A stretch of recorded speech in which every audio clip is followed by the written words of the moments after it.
안녕하세요. 12월 31일 화요일 캠퍼스 새벽 날개입니다. 여러분 오랜만입니다. 그리고 매번 이렇게 주말이 그렇게 빨리 오는 것을 느낄 수가 있었는데 오늘은 주말이 아니라 연말이 되었습니다. 여러분 이 연말에 여러분들의 한 해의 삶을 돌아볼 때 어떻게 만족할 만한 결과를 얻으셨습니까?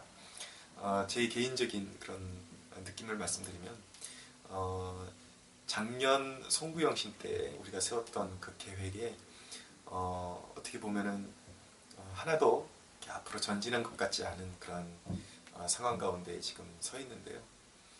어, 그런 것 같습니다. 우리가 눈으로만 보이는 그런 결과물들에 치중할 때 우리는 한도 끝도 없이 또 좌절할 수도 있지만 분명한 사실은 하나님의 뜻은 반드시 이루어지고 하나님의 계획은 하나님의 약속은 반드시 이루어진다는 것을 우리가 신뢰할 때에 이 연말에 눈에 보이는 어떤 결과물이 우리에게 주어지진 않았다 할지라도 이것은 우리의 인생의 어떤 종착점이 아니요 여전히 우리는 하나님께서 우리에게 보여주신 그 비전의 땅으로 달려가는 길목에 있기 때문에 오히려 이 연말에 지나친 자책 때문에 우리가 주눅들고 절망 가운데 휩싸이기보다는 다시 한번 아직 끝이 아니라 그 하나님이 계획하신 그 가는 길목 가운데 우리가 중도에 서 있음을 기억하면서 이 연말이 우리의 마음을 새롭게 해서 하나님께서 목적하신 곳으로 다시 한번 새롭게 달려갈 수 있는 힘을 공급받는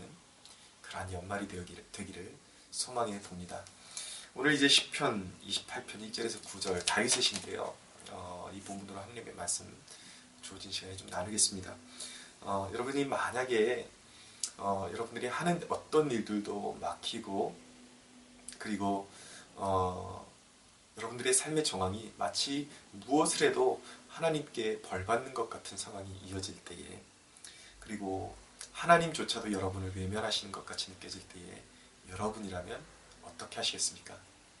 오늘 다윗을 보니까 바로 다윗이 그 느낌을 가지고 하나님 보좌 앞에 무릎을 꿇고 그렇게 그냥 잠잠하게 기도한 것이 아니라 부르짖어서 기도했다고 그렇게 말씀하고 있습니다. 여러분 성경의 인물들의 기도를 보면 참 신선한 이렇게 도전을 받게 되는데요. 무슨 말씀이냐면 오히려 우리가 기도의 좋은 교본으로 우리가 삼는 그런 책들을 보게 되면은 사람이 저술한 책들을 보면 오히려 너무 정련되고 너무 깔끔한 이미지로 하나님 앞에 내 자신을 단련하고 뭐라 그럴까요? 우리 안에 있는 허물을 다 감추고 그런 거룩한 이미지로 하나님 앞에 서야 할 것을 그렇게 강조하는 그런 이미지들이 있는 반면에 실제로 성경을 보게 되면 성경의 인물들은 그런 어떤 다스려진 마음, 정련된 마음으로 하나님 앞에 기도했던 것이 아니라 자기가 지금 실제로 겪고 있는 그 느낌 그대로 솔직하게 아주 현실적으로 그리고 그 곤고한 마음 그대로를 하나님 앞에 진솔하게 표현하는 것을 보게 됩니다. 오늘 다윗의 모습도 그런 모습을 보여주고 있습니다. 이런 모습을 볼 때에 우리가 정말 좋은 기도라는 것이 무엇일까라는 것을 우리가 떠올려 보게 되는데요. 여러분 진정으로 좋은 기도라는 것은 내 마음의 어떤 불편함을 감추고 하나님 앞에 나가는 것이 아니라 정말 어떤 쓰라린 마음 그 자체까지도 우리가 하나님 앞에 그대로 내려놓고 나가는 것이 가장 좋은 기도가 아닐까, 가장 모범적인 기도가 아닐까 그렇게 생각을 해봅니다. 다윗은 오늘 그 버림받은 것 같은 그 기분 그대로를 하나님께 아뢰어 드렸습니다. 1절에 보니까 여호와여 내가 주께 부르짖으오니 나의 반석이여 내게 귀를 막지 마소서 주께서 내게 잠잠하시면 내가 무덤에 내려가는 자와 같을까 하나이다 라고 고백하고 있습니다. 다윗의 이 기도가 오늘 저에게 굉장한 위로와 그리고 큰 뭐라 그럴까요? 안위로 다가오고 있습니다. 여러분 우리의 난제는 무엇이냐면 이런 기분이 들 때 하나님께 버림받은 것 같고 뭘 해도 하나님께서 나를 미워하시는 것 같이 느껴질 때에 우리의 난제는 그럴 때 하나님의 낯을 피해서 다른 그 어떤 것을 추구한다는 것입니다. 근데 오늘 우리가 기억해야 하는 가장 중요한 사안은 무엇이냐면 왜 내게 이런 일이 일어났으며 어떻게 내게 이런 일이 주어졌는가, 그것을 해석하려고 몸부림치는 것이 아니라 이유야 어떠하든 간에 그런 기막힌 상황 가운데서도 자녀들은 하나님 앞에, 그분 앞에 무릎을 꿇었다는 것이 중요한 것입니다. 하나님께서 오늘 우리에게 그런 기가 막힌 사연을 가지고 있는 우리에게 이런 믿음의 자세를 본받을 것을 우리에게 말씀하고 있는 것입니다. 여러분, 왜 우리가 점점 무기력해질까요? 그런 일을 당할 때마다 우리에게 시험이 오고 어떤 유혹이 오고 마음의 어떤 그런 환란이 다가올 때마다 왜 자꾸 점점 더 무기력해지는 걸까요? 그것은 일이 있을 때마다 하나님으로부터 점점 도망치기 때문입니다.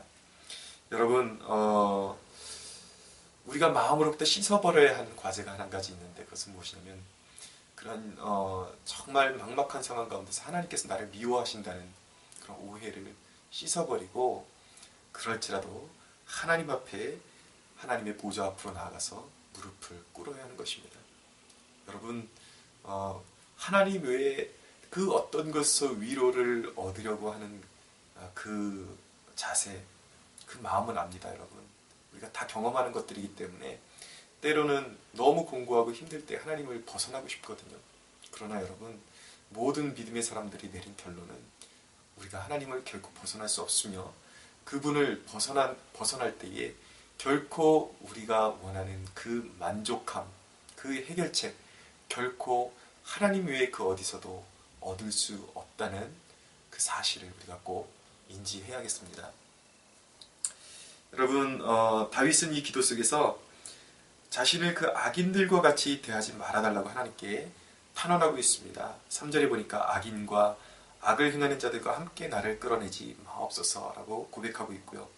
그 이후에 나아가서 이제 겉과 속이 다르며 하나님을 인정하지 않는 자들이 그 행한 일을 갚아달라고 그렇게 하나님 앞에 탄원하고 있습니다. 그래서 갚아달라는 그 말을 이제 몇 번을 연거푸어 이제 다윗이 고백하면서 하나님께 자신의 현실적인 고민을 기도 속에서 온전히 하나님께 올려드리는 것을 보여주고 있는 것이죠. 여러분, 우리는 지독히도 어려운 현실을 직면하고 있을 수도 있습니다. 그러나 이제 이런 영적인 싸움이 이제는 우리 외향적으로만 나타나는 것이 아니라 경우에 따라서는 우리의 내면에서 일어나고 있는 싸움이 더 험악할 수 있다는 사실을 기억해야 하는 것입니다.